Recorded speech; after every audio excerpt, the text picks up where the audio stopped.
Agar rezeki kita berkah teman-teman, saya menyiapkan ada 16 poin yang harus diperhatikan. Dan satu sama yang lain berkaitan. Yang pertama, yang paling sederhana dan selalu dilakukan bisa, syukur. Bersyukur teman-teman sekalian. Syukuri nikmat Allah. Sering mengucapkan Alhamdulillah. Walaupun mungkin di mata kita sedikit. Walaupun kadang-kadang di mata kita itu adalah hal-hal yang berat atau tidak baik misalnya, itu kurang baik. Seperti orang lapar misalnya, orang haus. Orang anggap itu selalu buruk. Kalau ditanya siapa yang mau lapar, oh orang jawabnya nggak mau, gitu kan. Tapi sudah paham belum teman-teman sekalian kalau tanpa lapar nggak enak kita makan. 2 piring makan, kemudian dikasih lagi ayam goreng, kasih apalah di sini Makassar coto, kasih sop saudara, sudah nggak mau. Tapi kalau lagi lapar, nasi sama sambal, enak. Jadi makanya kalau lagi lapar, bilang Alhamdulillah lapar. Bukan aduh lapar. Benar nggak? Karena kita kalau bilang aduh berarti kita mengeluh. Padahal lapar itu jembatan untuk nikmati makanan. Haus. Alhamdulillah haus. Karena dengan haus nikmat minum. Kita kalau lagi puasa, musim kemarau, kemudian pas buka puasa minum satu teguk air es luar biasa nilai. Tapi kalau orang tidak lagi haus, maka dia tidak tahu. Bahkan kalau kita lagi tidak haus ditawarin sama teman mau minum apa? Minum apa ya? Masih bisa milih. Karena lagi nggak haus. Coba kalau haus kita milih, minta air es yang dingin. Sama dengan capek. Capek itu banyak orang mengeluh. Aduh capek, pulang rumah langsung tidur. Padahal capek itu jembatan untuk menikmati istirahat itu. Coba teman-teman kalau dari pagi sampai malam tidur terus. Malam disuruh tidur lagi, masih bisa tidur? Sudah enggak? Baik, sekarang kalau kita dari pagi aktivitas sampai malam, capek sekali. Kemudian malam tidur 2 jam, 3 jam, enak enggak? Hah? Berarti capek itu sebuah nikmat.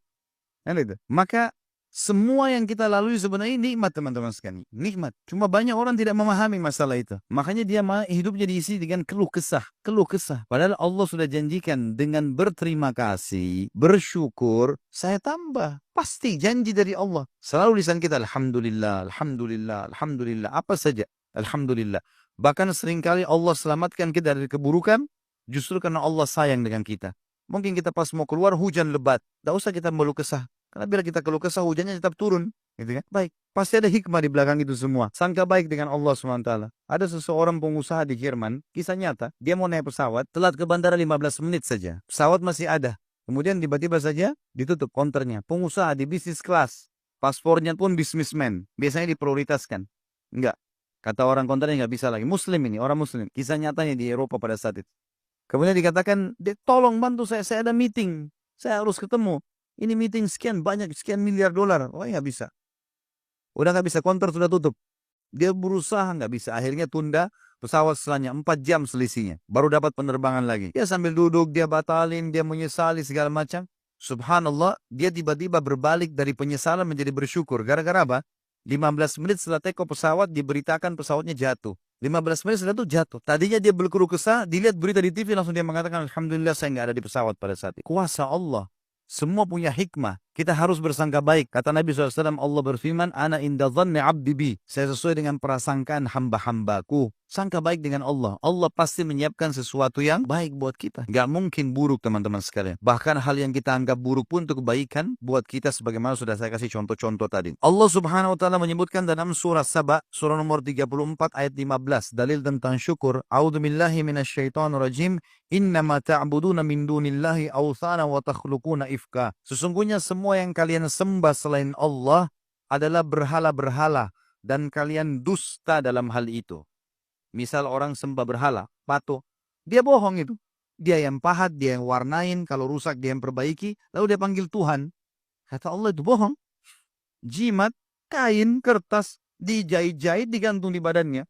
Baru dia bilang itu bisa berikan manfaat. Padahal dia lebih besar dari jimatnya. Hah? Bagaimana bisa dia berfaham seperti itu? Atau apalah, ya? Khurafat-khurafat yang tidak masuk di akal. Semua itu kedustaan, kata Allah.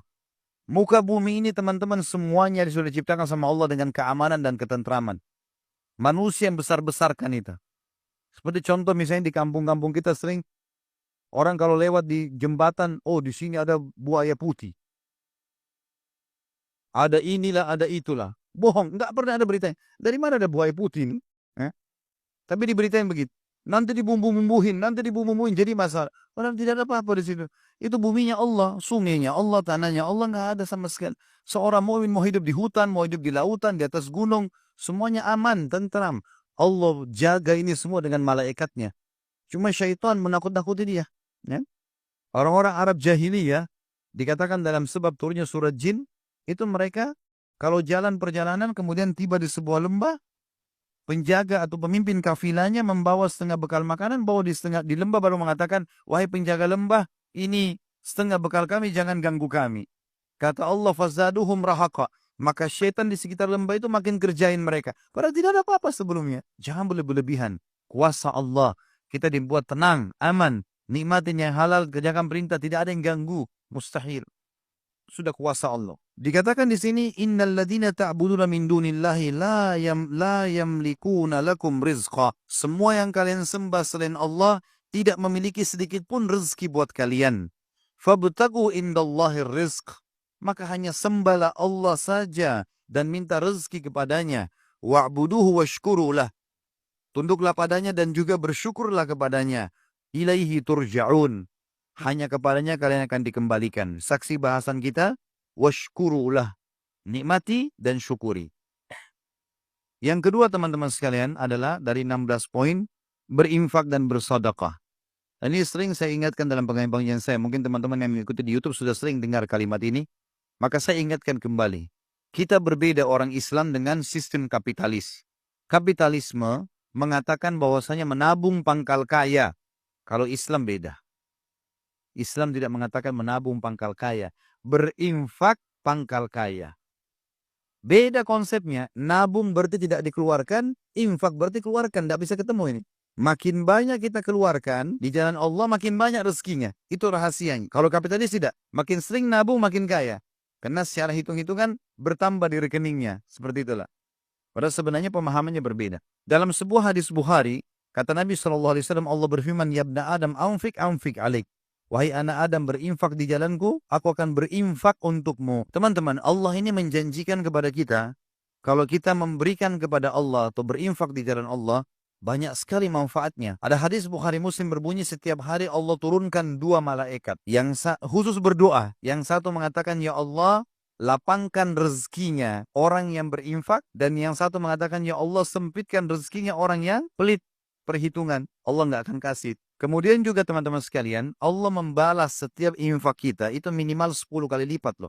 1000%. Kalau di masjid ini misalnya, ada seseorang datang, orangnya kita kenal secara nasional, kemudian punya perusahaan besar, kemudian jelas ya, usaha-usahanya jelas segala macam, dan produk yang dijual juga menguntungkan, lalu dia tawarkan ke kita, nih siapa yang ikut investasi, misal 100 juta, dia dapat akhir bulan 100%, 100%, jadi 200 juta. Kita sudah kenal orangnya, tahu perusahaannya, tahu produknya, orang bahkan berlumba-lumba mau investasi ditawarkan. Siapa yang mau berinfak, saya akan kasih 100% keuntungan. 100 juta dari 200 juta akhir bulan. Saya yakin orang berlumba-lumba untuk ikut. Allah memiliki perusahaan depan mata kita, tanda kutip ini, tanda kutip. Jangan disalahpahami kalimat perusahaannya. Allah memiliki ciptaan yang kelihatan depan mata. Pohon-pohon ini, kita sendiri, udara yang kita hirup, matahari yang terbit.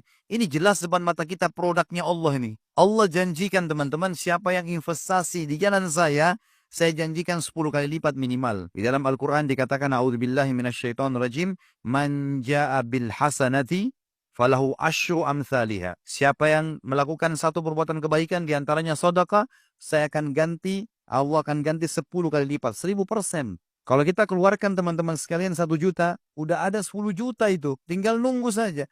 Tahu teman-teman para sahabat setiap hari kerjanya apa? Mereka bawa duit di kantong-kantong, di wadah soal kita sekarang, cari orang miskin. Lalu ditanya, apa yang kalian buat? Kami sedang investasi, kasih orang miskin, Allah balas 10 kali lipat. Terus begitu. Di zaman Abu Bakar, Uthman bin Affan, Abu Rahman bin Auf, sahabat-sahabat yang kaya, nggak ada akunting, gitu kan? Belum ada sistem kayak kita sekarang komputerisasi yang rapi. Bagaimana cara mereka mengatur dua duitnya? Saya kalau baca sejarah mereka itu luar biasa. Dagang, transaksi, orang susah dibantu, orang yang memang dapat untung, diputar lagi modalnya, dikeluarin di jalan Allah, disedekahkan, yang sisanya dipakai modal. Begitu-begitu saja. Waktu mereka meninggalkan harta, kalau itu sekarang itu bisa ratusan miliar rupiah. Mungkin triliunan kalau uang rupiah. Mereka tidak punya admin, tidak punya apa-apa. Bagaimana mereka bisa atur semua itu? Karena sedekah. Abdurrahman bin Auf pernah buktikan kepada kita dalam kisahnya. Beliau pernah kedatangan keuntungan 1 peti emas. Belum pernah untung sebanyak itu. Dia duduk gelisah di dekatnya emas itu. Istrinya tanya, kenapa Abdurrahman? Saya gelisah lihat ini. Nggak pernah keuntungan kita sebesar ini. Allahu alam kalau terjadi di seseorang di antara kita yang dapat satu peti emas, mungkin udah di dalam di tanah kali ya, supaya nggak ketahuan di mana. Dia gelisah, istrinya bilang, kenapa? Saya gelisah, nggak pernah ada keuntungan begini. Kata istrinya, lalu apa yang kau lakukan? Saya mau infakkan jalan Allah. Jangan ada di rumah malam ini. Baik, sama istrinya bungkus-bungkus. Bagi-bagiin, malam itu habis. Besok datang dua peti. Kisah nyatain, dua peti yang seperti itu. Dia istri bilang, ini gimana? Infakkan lagi. Besoknya tiga peti. Setiap dikeluarkan dibalas sama Allah cash langsung pada saat itu. Cuma mau berani atau enggak nih? Percaya atau enggak? Ini kadang-kadang makan sama temannya. Mau traktir atau enggak ya? Ragu. Kadang-kadang tunggu temannya pegang dompet baru bilang, saya aja nggak apa-apa. Oh nggak apa-apa temannya Pak. Oh ya sudah dibayarin nggak apa-apa. Sering-sering ya. Pesannya sering-sering gitu. Ini salah ini. Di jalan Allah 10 kali lipat. Praktekin. Ini rumus yang sederhana. Infak, Allah bilang di jalanku, aku akan balas infakmu itu. Pasti lebih banyak. Dalam hadis Bukhari, kata Nabi SAW, orang sebelum kalian ada dua orang, dua-duanya bersahabat. Dua-dua punya kebun. Musim kemarau. Nggak ada hujan sama sekali. Kata Nabi SAW, ini si A sama si B, dia disebutin namanya. Kata Nabi SAW, salah seorang dari mereka, kita anggaplah misalnya A sama B, si B ini. Dia bilang, saya melihat ada awan lewat di atas kebun saya, dan saya dengar suara mengatakan, turunkanlah hujan di kebunnya si Fulan, temannya dia di sebelah. Maka dia bilang, saya bingung, kenapa ada suara dari awan? Saya ikutin, ini hadis sahih riwayat Bukhari, penyampaian Nabi SAW. Kata Nabi SAW, dia pergi kebun temannya, ternyata betul hujan turun cuma di situ saja. Yang lain enggak, musim kemarau. Lalu kemudian, dia tanya temannya, apa yang kau lakukan dengan kebunmu? Dia bilang, hasilnya kebun ini saya bagi tiga. Hasilnya saya bagi tiga. Sepertiga saya infakkan dulu jalan Allah. Sepertiga saya pakai untuk kembali modal. Sepertiga saya pakai buat kebutuhan keluarga saya. Kata temannya, pantas kau dapat ini. Ada ipar saya di Ternate. Teman-teman saya pernah datang ke sana. Pulang ceramah jam setengah 12 malam. Suara rumahnya masih pakai seng di belakang. Ternyata ada suara kayak batu besar. Pang gitu ribut. Saya kaget. Dia ketawa. Dia bilang, itu mangga jatuh. Mau coba? Iya. Orang Ternate bilang ini mangga madu. Ya. Saya nggak tahu di Makassar kita bilang apa tuh. Di Jakarta mana lagi katanya. Ada titik-titik madunya di dalam. Coba ya coba. Memang manis sekali. Masya Allah saya makan sama dia. Saya bilang besok pagi saya mau lihat pohonnya. Ya, silahkan. Terus dia bilang, pohon ini sepanjang tahun berbuah terus. Saya bilang, kok bisa? Dikasih bibit? Dia bilang, enggak. Saya biarin aja begitu. Pokoknya dia sepanjang tahun berbuah. Biasanya kan mangga kita tahu setahun sekali kan. Paling maksimal setahun 2 kali itu sudah luar biasa. Besok pagi habis sholat subuh di masjid, saya keluar, saya ke rumahnya, saya pamit ke belakang. Ternyata pohon itu cuma pendek, mungkin cuma 3 meter, seperti mungkin tiang masjid ini. Kemudian buahnya banyak sekali. Sampai mau jatuh ke paving bloknya itu. Cuma pohon itu, setengah pohon masuk ke rumahnya, setengah pohon melintang keluar temboknya gitu. Terus dia keluar. Dia bilang, tiba-tiba kayak Allah kasih jawaban ke saya, dia bilang, ini setengahnya yang masuk ke sini saya pakai buat saya sama keluarga. Kalau ada tamu datang saya kasih. Yang keluar itu saya nggak pernah ambil. Siapa saja boleh ambil, silahkan. Saya bilang itu rahasianya kenapa berbuah sepanjang tahun. Coba pertemukan dengan antum di sini. Dibungkus plastik, ya. Anaknya saja lihat nggak boleh. Anaknya nggak boleh sentuh. Jangan sentuh ya nak. Nanti kalau sudah masak. Kadang-kadang semua Allah orang pelit sekali. Dia beli makanan favorit masuk di kulkas. Anaknya nggak boleh sentuh. Istri yang nggak boleh sentuh. Oh, luar biasa. Ya. Bagaimana bisa Allah kasih? Maka mulai sekarang harus royal. Di jalan Allah. Dalam masalah infak teman-teman jangan perhitungan. Itu investasi yang tidak akan pernah habis. Allah Subhanahu wa taala mengingatkan dalam Al-Baqarah surah nomor 2 ayat 254 agar jangan menyesal. Karena kalau teman-teman punya rekening 1 miliar, 2 miliar nggak pernah berinfak di jalan Allah, pada saat meninggal teman-teman demi Allah akan menyesal. Coba dulu saya kasih masjid ini ya. Coba dulu saya kasih pesantren ini ya. Coba dulu saya beli Quran ya. Udah telat. Udah nggak bisa lagi. Iya kalau ahli waris kita bangunin masjid, kalau enggak. Kalau mereka pakai buat kebutuhan mereka saja. Ya. Allah berfirman, A'udzubillahi minasyaitonirrajim, Ya ayyuhalladzina amanu anfiqu mimma razaqnakum min qabli an ya'ti yaumun la bai'un fihi wala khullatun wala syafa'ah wal kafiruna humudz zalimun. Hai orang beriman, infakkan, keluarkan, jangan berhitungan di jalan Allah. Apa yang kami jadikan rezeki buat kalian. Sebelum datang hari, tidak ada transaksi, nggak ada persahabatan, tidak ada lagi pertolongan. Dan orang-orang kafir mereka adalah orang-orang yang zalim. Memberi teman-teman, berikan yang terbaik. Jangan pakai istilah daripada. Daripada makanan rusak di kulkas, kasih aja orang. Nanti rezeki juga daripada ini. Mau dapat ikan paus, pakai kapal tanker. Jangan pakai panci kecil. Celengan masjid lewat rumahnya Allah loh ini. Lewat celengan korek kantong yang paling kecil. 2.000, 1.000. Kalau ada 500 kuat, 500 dikasih masuk di masjid. Baru luar biasa cerewetnya. Minta kesehatan, kekuatan, keturunan, selamat dari neraka, masuk surga, minta jodoh yang cantik, yang gagah. Wah ini. Ini kalau malaikat diizinkan cambuk, sudah dicambuk. Gitu. Dalam surah Ibrahim, surah nomor 14, ayat 31 sampai 34 Allah juga berfirman, A'udzubillahi minasyaitonirrajim, kulli ibadiyalladzina amanu. Katakanlah hai Muhammad kepada hamba-hambaku yang beriman, yuqimus shalah. Mereka selalu sholat, jaga 5 waktu sholatnya. Itu waktu absen kepada Allah. Datang on time, di awal waktu. Wa yunfiqu mimma razaqnahum sirran wa alaniyah. Dan mereka selalu ikutkan setelah sholat infak. Sembunyi-sembunyi atau terang-terangan. Karena kadang-kadang kita dimintai orang di pinggir jalan sudah. Ingat kaidah dalam ibadah. Kalau ibadah telah tiba waktunya, saatnya eksekusi. Bukan saatnya menilai. Misal, azan. Lalu kemudian kita lihat ada masjid. Kayaknya masjid ini kotor. Saya mau masjid sana saja. Bukan saatnya menilai. Azan, sholat. Di masjid manapun sholat. Gitu kan? Ada orang miskin lewat minta. Bukan kita nilai. Orang ini masih kuat. Orang ini bohong atau tidak. Bukan urusan kita itu. Orang lagi minta. Tuhanmu lagi suruh kasih. Bukan menilai. Eksekusi kasih orang. Ini pintu syaitan saja. Membuat kita selalu menilai. Lalu kapan kita lakukan? Siapa orang yang kita anggap paling layak? Sementara berinfak boleh kepada orang kaya. Sekarang saya kaya, adik saya kaya. Lalu saya mau kasih dia uang. Boleh kan? Boleh. Infak tetap pahala. Apalagi kalau dia orang miskin. Tidak selamanya infak itu kepada orang miskin. Kita boleh memberikan makan orang lain. Memberikan hadiah pakaian. Walaupun dia orang kaya. Nggak ada masalah. Nabi SAW mampu. Dan beliau menerima hadiah. Kemudian dikatakan min qabli an ya'tiya yaumun la bai'un fihi wala khilal. Sebelum datang hari di mana kalian akan menyesal karena nggak ada lagi transaksi.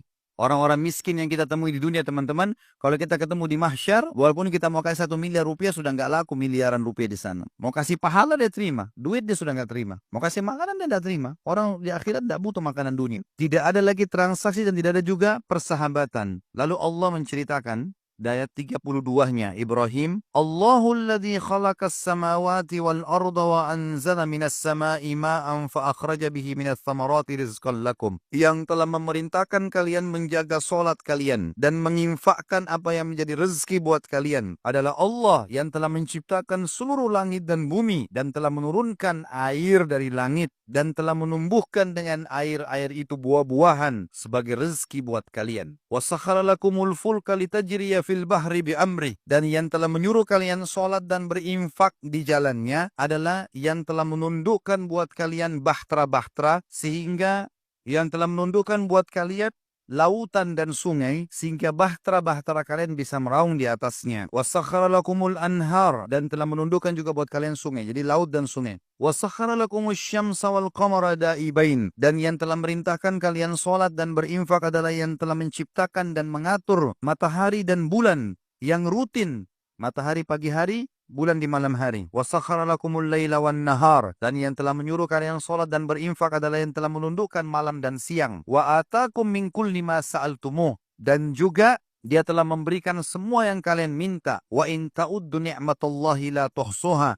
Kalau kalian ingin menghitung-hitung nikmat Allah, kalian tidak akan mampu menghitungnya. Innal insana la zalumun kafar.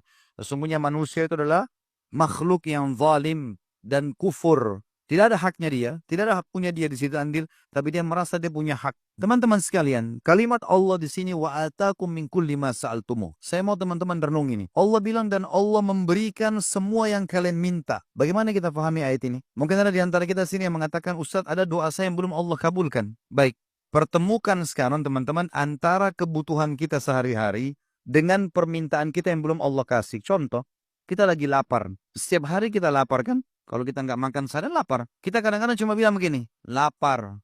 Kalimat itu saja. Dapat makanan, baik kita beli sendiri, baik kita dikasih orang, baik tiba-tiba ada yang sudah terhidangkan di rumah. Kalau kita tidak dipenuhi lapar kita tiap hari sama Allah, nggak bakal kita hidup sampai sekarang. Tiap hari kita haus, Allah penuhi haus kita. Tiap hari mata kita butuh cahaya, lalu Allah kasih cahaya. Tiap hari kita butuh energi untuk tubuh kita, Allah kasih. Gitu kan? Tiap hari banyak bahaya yang bisa menyerang kita dari bakteri, Allah jaga. Ingat ya, orang sehat lebih banyak daripada orang sakit loh. Di sebelah kita ini ada rumah sakit. Mana lebih banyak teman-teman? Orang yang jalan di jalanan atau orang yang di rumah sakit? Orang yang di jalanan lebih banyak. Lebih banyak orang yang sehat daripada orang sakit loh. Kita sekarang dalam kehidupan kita selama hidup, umur antum ini berapa? 30, 40, 50 tahun, 60 tahun. Mana lebih banyak sehat atau sakit? Lebih banyak sehatnya. Mana lebih banyak lapar atau kenyang? Kenyangnya lebih banyak. Kita kadang-kadang lapar, berapa menit kita makan selesai. Bisa berapa jam bertahan kan? Lebih banyak nikmat Allah loh sebenarnya pada kita. Jadi yang Allah belum kasih, 1-2 permintaan. Yang lain Allah kasih loh. Kita capek tinggal tidur, kita lapar tinggal makan, kita hirup oksigen. Yang Allah belum kasih mungkin kita minta jodoh, kita minta pekerjaan. Itu pun ada hadis yang berbunyi begini. Sangka baik sama Allah. Kata Nabi SAW, kalau Allah mendengar doa yang indah dari hambanya, maka Allah sengaja terlambatkan jawabannya agar dia tetap dalam doanya. Misal gini, kita berdoa, ya Allah, zat yang di malam hari kita sujud, kayak tadi cerita orang Mesir itu misalnya, ya Allah, zat yang maha kuat, maha perkasa yang turun dari ke langit bumi sepertiga malam, yang mengizinkan saya mengucapkan kalimat-kalimat saya ini. Kita mengucapkan puji-pujian kepada Allah, kita memohon. Allah tahu itu doa mulia, Allah tunda 2-3 hari baru dikasih. Bayangkan kalau kita dikasih langsung, misal ya Allah sembuhin saya, tiba-tiba sembuh saat itu, masih berdoa kira-kira? Berhenti. Tapi Allah kasih 2-3 hari. Kita dapat dokter yang bagus, dosisnya seminggu baru sembuh. Biar kita tetap dalam kondisi itu. Karena kalau kita dalam keadaan cobaan teman-teman, itu kita mudah menangis, mudah khusyuk. Kalau kita lagi ada masalah lalu kita sujud kepada Allah, nangis minta jalan keluar tuh luar biasa nikmatnya. Kenikmatan itu tidak bisa dibeli loh. Kalau kita lagi sehat, terus kita mau nangis susah. Mau berusaha nangis saja susah. Padahal kita kalau lagi ada masalah, kita bisa mudah menangis. Berarti ada kenikmatan yang Allah kasih di situ. Coba pikir ke sananya. Jangan selalu berpikir, oh, Allah belum kasih saya. Padahal sebenarnya dari sekian banyak nikmatnya Allah, lebih banyak Allah kasih. Kadang-kadang kita setahun sehat teman-teman, tahun depan Allah cuma coba seminggu kita sakit flu. 365 hari sehat, 1 minggu sakit. Tidak berimbang sebenarnya. Kuasa Allah Subhanahu wa taala sebenarnya. Jadi berpikir ke sana. Lalu dikatakan dalam, poin yang ketiga. Selain syukur, selain infak, adalah fokus menikmati yang halal dan thayyib. Halal adalah sesuatu yang Allah bolehkan ya. Dan thayyib artinya berkualitas. Renungi ini dulu teman-teman sekalian. Dalam Islam kita disuruh nikmati ya. Disuruh nikmati teman-teman. Ya. Kalau misalnya ada seseorang di antara kita masuk ke supermarket, dia mau beli anggur. Ada anggur, harganya 100.000 per kilo, itu kualitas A. Ada anggur yang satu lagi, kualitas B harganya 50.000. Kalau kita beli yang A, dengan niat mau menikmati apa yang Allah kasih, dan kita mampu membelinya, bukan mencuri dan seterusnya, maka itu pahalanya lebih besar. Dibandingkan kita sengaja mau beli yang B padahal kita mampu. Garis bawahi poin itu karena Allah suruh kita nikmati. Ya. Hadis sahih riwayat Abu Daud, "Innallaha yuhibbu an yara athara ni'ami 'ala 'abdi." Allah suka sekali melihat bekas nikmatnya pada hambanya. Allah mau kita pakai baju bagus, Allah mau kita berpenampilan bersih, Allah mau kita punya rumah bagus, kendaraan bagus, Allah mau itu. Tapi jangan berlebihan. Berlebihan namanya mubazir. Perhitungan namanya bakhil. Nggak boleh dua-duanya. Mubazir dosa besar, bakhil dosa besar. Kita berada di tengah-tengahnya. Penuhi segala sesuatu karena kebutuhan, bukan karena keinginan. Kita kalau lagi lapar teman-teman butuh. Lapar kan sinyal dari Allah supaya kita makan. Tubuhmu lagi butuh makanan. Makan yang terbaik pada saat itu. Nggak masalah. Masih 1 piring, masih lapar, makan 2 piring. Nggak ada masalah. Nggak dilarang dalam Islam. Tapi pada saat itu memang kebutuhan. Jangan keinginan. Keinginan tidak akan selesai. Dan jangan terpengaruh dengan prinsip syaitan. Ini ada syaitan membisikkan pada manusia dengan kata-kata, yang halal, yang haram aja susah apalagi yang halal. Ini nggak boleh. Semua yang haram itu teman-teman, ambil dari saya kalimat ini penting ya. Kalau ada di antara Anda yang hadir sini bermaksud untuk mengambil sesuatu yang haram, ingat, sesuatu yang kita ambil dari yang haram, makanan, minuman, pakaian, apa aja lah, efek jerahnya dalam Islam lebih berat daripada perbuatannya loh. Misal, ada orang buat nota palsu 100.000, bohong dia palsukan 100.000 rupiah. Nanti Allah akan hukum dia masuk rumah sakit 10 juta biayanya. Karena dia curi 100.000. Pikirkan baik-baik teman-teman, semua perbuatan yang haram, efeknya lebih berat daripada perbuatannya. Jangan dibuat yang haram itu. Nggak baik. Orang zina sejam di hotel, itu sudah cukup Allah buat dia sakit 2 bulan, 3 bulan, setahun. Gitu kan. Ada orang kena penyakit kelamin seumur hidup, naudzubillah. Padahal perbuatannya 1 jam tadi. Bisa orang kucing lewat, ditendang sama dia. Kucing dipikir nggak melawan. Makhluknya Allah loh. Tuhan kita sama. Tuhannya akan balas. Nanti kita jalan pakai sepatu baru, kesel ya 2 minggu sakit. Padahal tadi tendang kucingnya itu cuma nggak sampai 1 menit. Tapi dihukum sama Allah 2 minggu sakit. Dan seterusnya. Ada orang subhanallah mungkin dia hanya lihat sesuatu yang haram sebentar saja. Sudah cukup Allah buat lehernya keselio. Ada orang banyak salahkan bantal di Indonesia. Apa salahnya bantal? Bantal nggak pernah salah. Ya, nggak bisa bicara, nggak bisa bergerak. Tapi lehernya buat masalah terus ini. Suka melirik-melirik yang haram. Jadi Allah hukum. Sedekah yang paling tinggi sedekah buat diri kita sendiri. Baru sedekah buat keluarga, baru kerabat, baru kemudian umumnya kaum muslimin. Sebagaimana ada sahabat yang mengatakan, ya Rasulullah, saya punya 1 dirham. Kata, di mana saya infakkan? Kata Nabi, buat dirimu dulu. Beli baju buat kamu, beli tas, beli kebutuhan, kendaraan silakan pakai buat kamu. Ada lagi ya Rasulullah 1 dirham. Kata Nabi SAW, buat anakmu. Ada lagi ya Rasulullah 1 dirham. Buat istrimu. Ada lagi ya Rasulullah 1 dirham. Buat kerabatmu. Ada lagi ya Rasulullah. Kata Nabi SAW, engkau lebih tahu di mana kau letakkan. Setelah itu silahkan, bebas. Jadi kita boleh menikmati itu. Salah kalau enggak. Ingat, hati-hati dengan perkataan yang salah. Orang banyak menganggap zuhud. Zuhud itu apa? Makan roti kering. Ya. Pakai sendal jepit. Nggak boleh pakai kendaraan yang bagus. Ini salah ini. Dari mana ini? Ini pemahaman yang keliru sekali. Nabi SAW tidak pernah makan roti kering loh. Nabi SAW paling gemar makan paha kambing. Nabi SAW memiliki beberapa orang istri poligami. Setiap istri punya rumah, setiap rumah punya unta. Kalau kita sekarang punya mobil. Ya. Bahkan Nabi SAW punya beberapa orang supir yang membawa untanya beliau.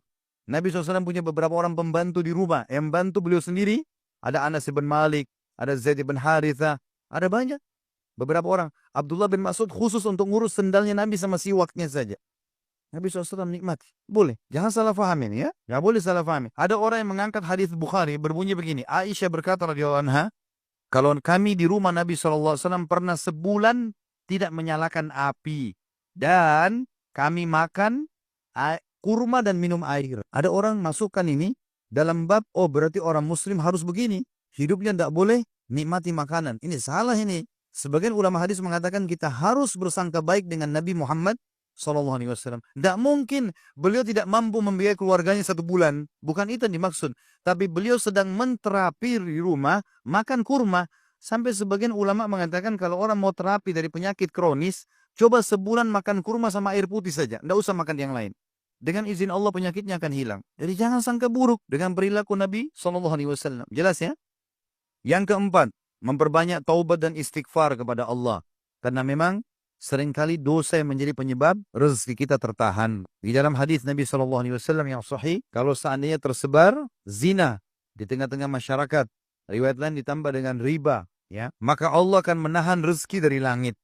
Allah akan tahan rezeki dari langit. Jadi kalau ada urusan-urusan belum selesai, perbanyak istighfar teman-teman sekalian. Istighfar kepada Allah SWT. Karena memang ini akan memudahkan urusan-urusan kita. Karena kadang-kadang ada dosa memang menjadi penyebab itu. Dosa itu seperti sumbatan di saluran air. Kalau dia ada, maka akan menghambat air. Tarik sumbatan itu, memohon ampun kepada Allah, maka insya Allah Allah akan maafkan. Walaupun kita tidak sadar, kalau kita punya dosa, tetap kita beristighfar kepada Allah Subhanahu wa ta'ala. Sebagaimana sabda Nabi SAW, saya pribadi, kata Nabi, beliau seorang Nabi, bertaubat dan beristighfar kepada Allah 1 hari 70, riwayat lain 100 kali. Ya, kata sebagian ulama, siapa yang beristighfar, bertaubat kepada Allah dengan ikhlas 100 kali, maka sama saja dia sedang membersihkan 100 dosanya hari itu. Kalaupun dia tidak ada dosa sampai 100, maka akan dicatat pahala di sisi Allah Subhanahu wa ta'ala. Allah berfirman tentang istighfar dalam surah Nuh, surah nomor 71 ayat 10 sampai 12. A'udzubillahi minasyaitonirrajim. Faqultu astaghfiru rabbakum innahu kana ghaffara yursilis samaa 'alaikum midrara wa yumditkum bi amwalin wa banin wa yaj'al lakum jannatin wa yaj'al lakum anhara. Maka aku berkata kepada kaumku, bertaubatlah kalian, beristighfar kepada Tuhan kalian karena Dia Maha Pengampun. Niscaya Dia akan mengirimkan dari langit hujan yang lebat. Makna yang lain adalah rezeki yang banyak, dan juga akan memperbanyak harta-harta kalian dan memperbanyak anak-anak kalian serta memperluas kebun-kebun kalian dan juga memperbanyak sungai-sungai dan lautan kalian. Di sini kita lihat teman-teman sekalian bagaimana ayat Al-Quran sangat jelas memerintahkan kita untuk beristighfar dan bertaubat kepada Allah Subhanahu wa ta'ala. Kata Abdullah bin Umar radhiyallahu anhu, saya tidak melihat ada sebuah kata kunci di mana saya selamat dari masalah yang sedang saya hadapi kecuali istighfar. Kadang-kadang saya melakukan sebuah dosa, maka Allah haramkan saya sholat subuh berjamaah di masjid sampai sebulan, dan tidak Allah angkat itu kecuali dengan istighfar dan taubat. Ini sangat besar sekali manfaatnya. Beristighfarlah kalian semua kepada Tuhan kalian, maka Dia sangat pengampun. Yursil sama alaikum midrara, Dia akan turunkan dari langit banyak sekali hujan atau rezeki, wa yumditkum bi amwalin wa banin, dan Dia akan memperbanyak harta juga keturunan kalian. Wa yaj'al lakum jannati wa yaj'al lakum anhara, dan Dia akan memperbanyak dan melebatkan hasil kebun-kebun kalian, dan juga memperkaya isi laut dan sungai kalian. Yang kelima, bertakwa kepada Allah, selalu patuh. Takwa ringkasnya adalah patuh. Bagaimana seseorang patuh kepada Allah Subhanahu wa taala. Dan orang yang patuh kepada Allah akan bahagia, teman-teman sekalian, akan selalu bahagia. Patuhlah kepada Allah, ada orang lihat atau tidak ada yang lihat, karena Allah akan selalu bersama dengan orang-orang yang patuh kepadanya. Menikmati hubungan dengan Sang Pencipta sangat indah, sangat baik. Allah bolehkan ambil, Allah nikmati, Allah larang tinggalkan. Dan Allah menjanjikan dalam Al-Quran kurang lebih 226 ayat berbicara masalah keutamaan orang yang bertakwa. Tapi yang jadi saksi bahasan kita adalah surah At-Talaq, surah nomor 65 ayat 2 sampai ayat 5.